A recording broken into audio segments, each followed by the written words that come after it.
বন্ধুরা, আপনারা জানেন যে ইতিমধ্যেই কিন্তু প্রধানমন্ত্রী আবাস যোজনা তথা বাংলার আবাস যোজনার যে একদম নতুন লিস্ট সেটা কিন্তু প্রকাশিত হয়েছে। তো কি করে আপনারা ঘরে বসেই আপনাদের স্মার্টফোনকে ব্যবহার করে সেই লিস্টটিতে আপনাদের নাম রয়েছে কিনা সেটা চেক করবেন, আজকের এই ভিডিওটিতে আমি সেটাই আপনাদের দেখাবো।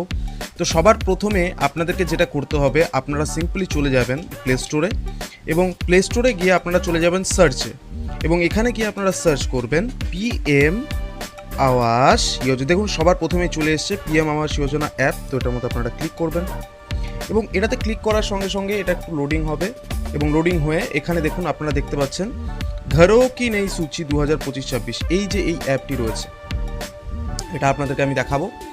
এই অ্যাপটি আপনারা ডাউনলোড করবেন এবং এই অ্যাপটি আমি কেন আপনাদেরকে ডাউনলোড করতে বলছি, এই অ্যাপটির মাধ্যমে কিন্তু আপনারা সিঙ্গেল ক্লিকে আপনাদের নাম এই প্রধানমন্ত্রী আবাস যোজনাতে রয়েছে কিনা সেটা দেখে নিতে পারবেন।